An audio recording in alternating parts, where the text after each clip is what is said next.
حضرت مخدوم اشرف جہانگیر شبنانی رحمۃ اللہ تعالیٰ علیہ فرماتے لطائف شریفی میں، یاد رکھو کہ شریعت پرکھنے کی کسوٹی ہے، شریعت پرکھنے کی کسوٹی ہے۔ شریعت پر ولی کو پرکھا جاتا ہے، ولی سے شریعت نہیں پرکھی جاتی۔ کتنا پیارا جملہ، اس کی اہمیت کو آپ سمجھیں۔ اور آج زمانہ کیا آ گیا، ہمارے پیر صاحب ایسا کرتے۔ ابے تیرے پیر کی حیثیت کیا ہے، یہ بتا کہ شریعت کیا کہتی ہے۔ اگر تیرا پیر شریعت پر عمل کرتا ہے تو پیر ہے، شریعت پر عمل نہیں کرتا تو وہ پیر نہیں ہے۔ کہ شریعت جو ہے وہ کسوٹی ہے، جو شریعت پر عامل ہے وہ ولی ہے، اور جو شریعت پر عامل نہیں وہ ولی ہو ہی نہیں سکتا۔ بلکہ یہاں تک کہ حضرت جنید بغدادی رحمت اللہ تعالیٰ علیہ جو غوث پاک کے دادا پیروں میں ہیں، فرید الدین عطار ان کا یہ قول نقل کرتے تذکرۃ الاولیاء صفحہ 212 پہ، کہ فرماتے ولی وہ ہے جو اللہ رسول اور اللہ رسول کی اطاعت کرے، اور اس طرح وہ اللہ رسول کی اطاعت کرے کہ اس کے ایک ہاتھ میں قرآن ہو اور دوسرے ہاتھ میں حدیث رسول۔ اگر اس کے ہاتھ قرآن اور حدیث رسول سے خالی ہے تو پھر فرماتے کہ وہ ولی نہیں ہے بلکہ وہ زندیق ہے۔ زندیق کہتے ہیں وہ مجوسیوں کو جو آگ کے پجاری ہوتے ہیں، یا دین کے منکر کو زندیق کہا جاتا ہے۔ مگر یہ زمانہ بڑا عجیب ہو گیا ہے صاحب، شریعت پہ ولی نہیں پرکھے جا رہے۔ ولی صاحب ایسا کرتے اس لیے جائز ہے، اور ولی صاحب کر کے ہمیں ایسے ایسے ولی پیدا ہو گئے، ایسے ایسے پیر پیدا ہو گئے کہ نیٹوں پہ ویڈیو دیکھ کر آدمی حیران ہے۔ بیچ میں ایک پیر صاحب کو دیکھا لڑکیوں سے چپٹے ہوئے رہتے جب، عورت چمٹو پیر صاحب ہے، ولی صاحب ہے۔ قوالی ہو رہی ہے صاحب، ہزاروں لاکھوں کے نوٹ داڑھی منڈے قوالوں پہ نثار کر دے رہے ہیں صاحب، پیر صاحب ہے صاحب، کرامت ہے ان کی۔ اور ایک عجیب نیا فیشن چلا، پھولوں کے اندر ہی دفن ہو جا رہے ہیں گردن تک۔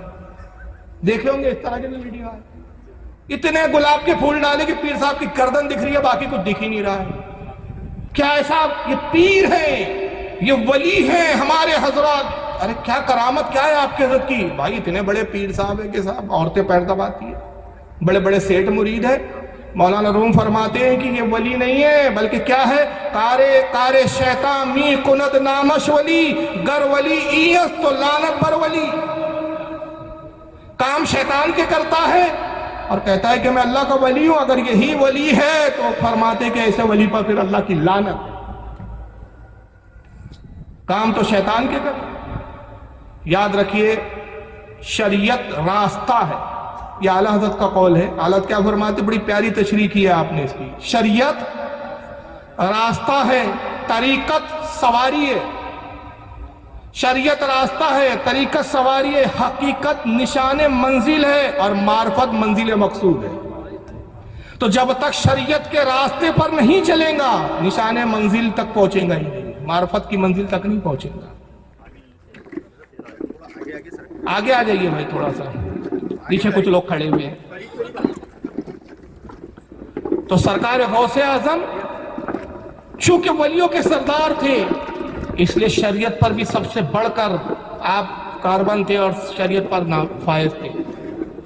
یہاں تک کہ لکھا گیا کہ ایک مرتبہ آپ سفر میں پیاس کی شدت محسوس ہوتی ہے، اچانک کالے بادل چھاتے اور بارش ہونا شروع ہوتی ہے، یہاں تک کہ زمین پوری جل تھل ہو گئی۔ آپ نے کچھ پانی کو نوش فرمایا، پھر وہ کالے گھنے بادل چھٹے اور ایک نور ظاہر ہوا، ایک روشنی بڑی تیز، اتنی تیز روشنی کہ آنکھیں چندی آ جائے، اور نور سے آواز آتی ہے، عبد القادر میں تیرا رب ہوں،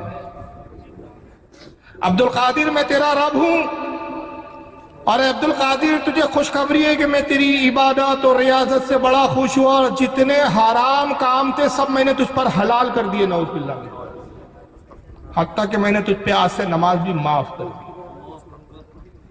جیسی یہ نور سے آواز آئی، آپ پر ہم ہوتے تو خوش ہو جاتے، ارے واہ یار کمال ہو گیا بھائی، اللہ راضی ہو گیا، یہ نور ہے، اللہ تو نور ہے۔ قرآن میں اللہ نے فرمایا اللہ نور السماوات والارض، اللہ زمین و آسمان کو نور ہے، نور ہے، اللہ تو نور، روشنی آئی، ظاہر ہو گیا، آواز ہو گئی، بھائی اب ہو گیا، اللہ نے کہہ دیا، بشارت دے دی، آج سے نماز معاف، سارے حرام حلال ہو گئے۔ مگر وہ غوث اعظم تھے، آپ نے فرمایا لا حول ولا قوت الا باللہ العلی العظیم، جیسی لاحول پڑا سارا نور دھواں ہو گیا۔ کون تھا وہ؟ ابلیس، شیطان۔ آواز آئی عبد القادر آج تجھے تیرے علم نے بچا دیا،